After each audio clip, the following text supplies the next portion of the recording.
There's a philosophy called stretching that you must decide to live by if you really want ultimate success in your life. Stretching says this. One of my first teachers taught me this. If you can't, then you must.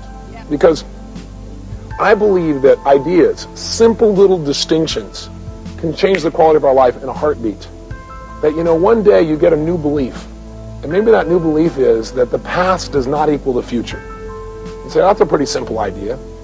It is. But for most people, they always don't try things. They don't go for it in life because they go, well, I've never succeeded in the past, so I can't now.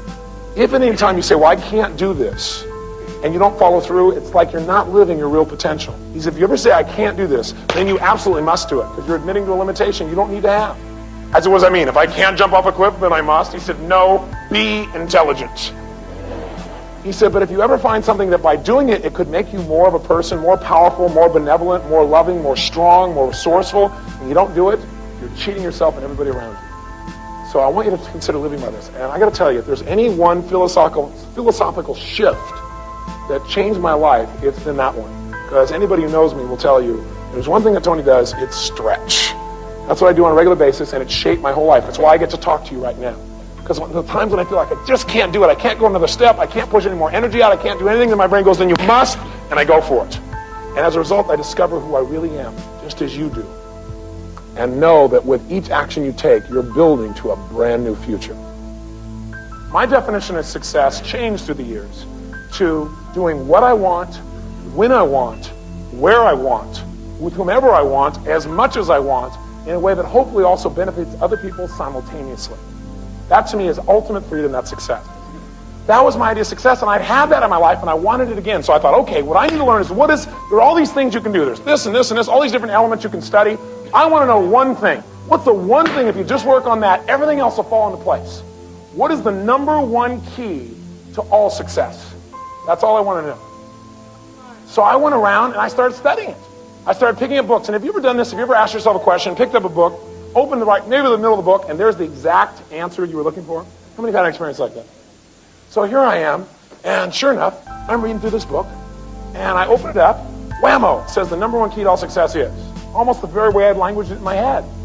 So I thought, sure enough, here it is, goal setting. I figured that's true. Because if you don't have a goal, you have no reason to use your skill or ability. I heard that old phrase that said, well, a man without a goal is like a ship without a rudder. They both end up on the rocks. Kind of corny, but true. I thought, that is it. The number one key to success is goal setting. Of course, I'm a good student, so I always read another book. The second book says, forget goal setting. Goal setting is nice, but that is not it. You can set goals to your blue in the face. What you got to learn to do in your life is manage your time. Because you can have great goals, but if you don't manage your time, time is the only resource you can control. It is your life. I thought, that's true. The number one key to all success, time management. Of course, then I read a third book. It said, forget time management, forget goals. The whole key to it all is discipline. You can play with your time management all day long, but if you can't discipline yourself, you've got nothing. That's true, it's discipline. Till I read the fourth book, which says, forget discipline, forget time, and forget all this stuff. It's all belief. Because if you're disciplined but you don't believe it's going to work, it won't. Or even if it does, you won't see it working. Now, by the way, which one of these is truly the number one foundational key to all success? That's right, they all are. In fact, the list doesn't end here, does it? So that got me frustrated. I thought, God, how do you work on all these things simultaneously? I want to know the one thing that if you worked on this alone, everything else would fall into place. And I searched and I searched and I interviewed people until one day I came across the number one key to all success in life. If you're interested, you might want to write this down. Only if you're interested in the number one key to all success in life. If not, don't bother to jot it down. The answer I came up with, the number one key to all success is knowledge. Knowledge. I said, certainly people who succeed, they know things that other people just don't know. That's why they're so much more successful. I thought knowledge is it. And as soon as I wrote down knowledge in my notes, I crossed it out because that's definitely not it. How could you even write that down? Come on. You got to know better than that. See, if it was knowledge, then everybody who's educated would be successful. And you know that's not true.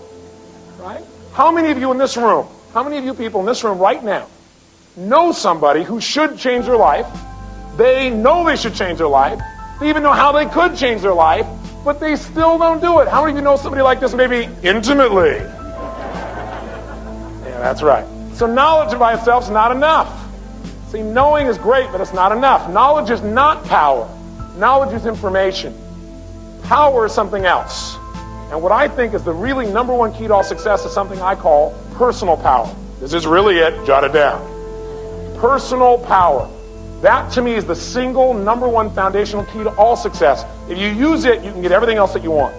Personal power means the ability to take action, to follow through, to take the steps that are necessary to take an idea and translate it into reality.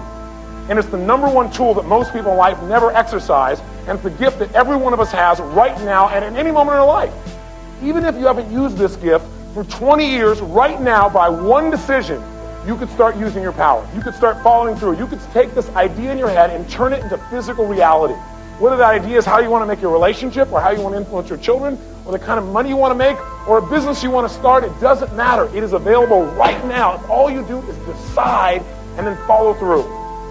Now you go, but Tony, what if I do all that stuff and it doesn't work? Guess what? You'll learn something.